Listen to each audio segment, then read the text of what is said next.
గురువుగారు, ఆలయంలో గోత్రనామాలతో పూజ చేయించుకునేటప్పుడు కుటుంబంలో అందరి పేర్లు చెప్పాలా? ఎవరి పేరు ముఖ్యం అంటారు?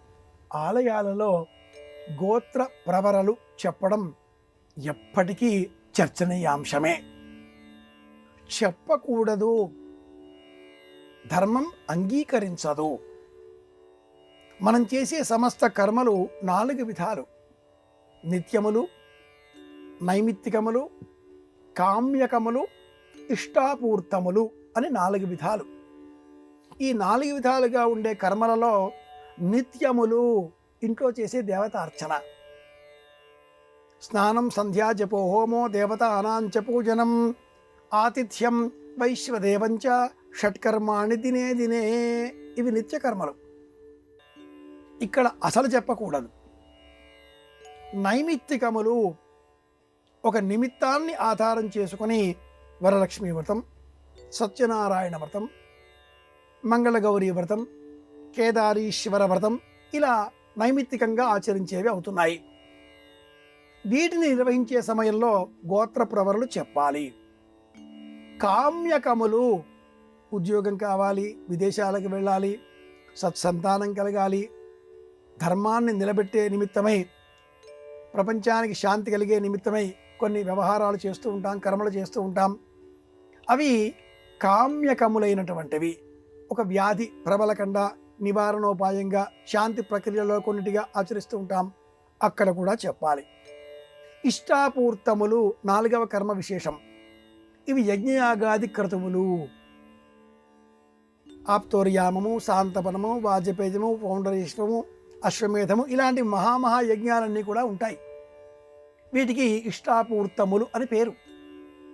ప్రపంచ శాంతిని కోరి, లోకక్షేమం కోరి సత్రయాగాల పేరిట అక్కడ మళ్ళీ చెప్పకూడదు. 1, 4 చెప్పకూడదు, 2, 3 చెప్పాలి గోత్రప్రవరుల నామాలు. ఇవన్నీ మన ఇంట్లో చేసినప్పుడు మాత్రమే. ఆలయాలు సమష్టి నిర్వహణలో ఉన్నటువంటి క్షేత్రాలు. సర్వేషాం జనానాం సర్వేషాం యజమానానాంచ అంటూ ఆలయ అర్చకుడు యజమానులందరి గురించి అంటూ ఒక మాట చెబుతాడు. యజమానయోశ్చ 2, 3 ఎంతో లెక్క ఆ రకంగా చెప్తూ ఉంటాడు. మనం వెళ్ళినప్పుడు మీ గోత్రం అండి అని అడిగినప్పుడు అడుగుతారు వారు వృత్తి ధర్మాన్ని అనుసరించి. అలాంటి సందర్భాలలో అస్మాకం, సహ, కుటుంబానాం ఈ 3 పదాలే చెప్పాలి. అస్మాకం నాతో కలుపుకొని, సహ మిగిలిన, కుటుంబాలు అందరికీ. సర్వేషాం జనానాం అనే అర్థంలో అస్మాకం సహ కుటుంబానాం అన్న పదాన్ని అంటే అపురూపమైన అద్భుతమైన పుణ్య బలం మనకు లభిస్తాయి. ఆలయంలోనికి వెళ్ళి మన గోత్రం, మన పేరు, ఇల్లాలి పేరు, కూతురి పేరు, అల్లుడి పేరు, మనమడు, మనమరాలు, కొడుకు, కోడలు, మనమడు, మనమరాలు, వాళ్ళ అమ్మా నాన్నలు, వియ్యంపులు ఇదంతా కూడా మనం పితరమాస సందర్భంగా చేసేటటువంటి మహాలయ పక్షంలో చెప్పే చుట్టాల పక్కాల జాబితా వలె పొడిగిపోతూ ఉంటుంది. అలా చెప్పకూడదు, చెప్పకూడదు, చెప్పకూడదు.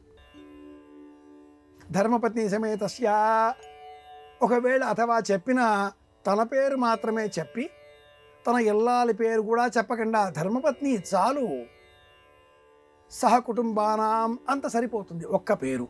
అంతేగాని పేర్ల జాబితా పరమాత్ముడికి వినిపించకూడదు. ఇది విషయం.